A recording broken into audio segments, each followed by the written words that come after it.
ассалому алайкум дӯстон, хуш омадем ба шабакаи мо. Дар навори имрӯза оиди тозатарин ва беҳтарин хабарҳо аз ҷаҳони ММА гап мезанем. Лайкро зер кунен, мо боша наворро оғоз мекунем. чемпиони пешинаи UFC дар вазни сабук Хабиб Нурмагомедов дар муҳорибаи Ҷастин Гейҷ ва Майкл Чендлер прогнози хича дод. Бёин суханҳои Нурмагомедовро гӯш мекунем. ман фикр мекунам ки дар ин муҳориба имконият 50-50 аст. фикр мекунам ки онҳо муҳорибаи дурахшон нишон медиҳанд.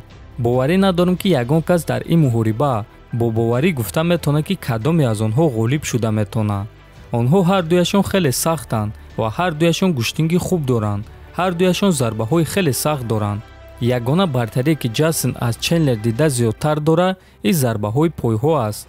дигар ҳама малакаҳои онҳо дар як сатҳанд, гуфтааст Нурмагомедов.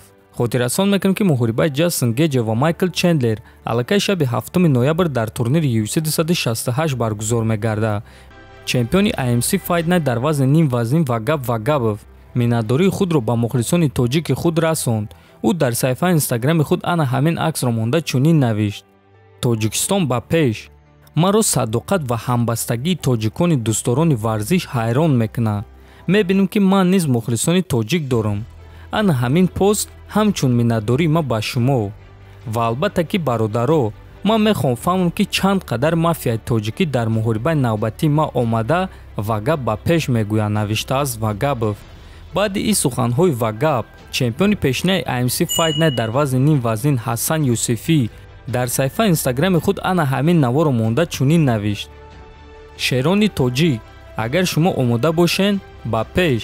ин дафъа камарбандро ба Тоҷикистон мебарем, навиштааст Юсуфӣ. ва дӯстон, бо ин суханҳо кор ба анҷом нарасид.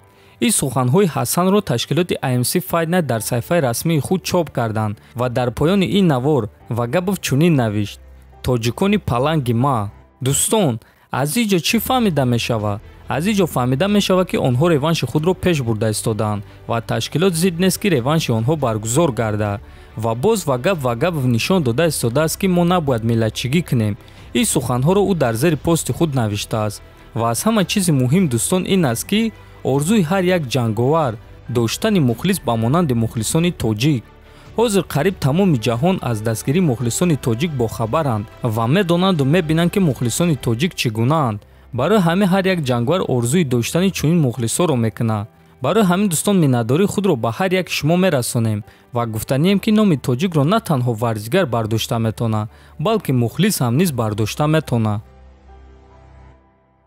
топови ҷангвари UFC дар вазни сабук Тони Фергюсон визафи Нейт Диазро қабул кард ва ҳамаи ин корҳо дӯстон бе ягон сухан рух дод. шояд ки шумо ҳайрон шавед, аммо ин чиз рост аст.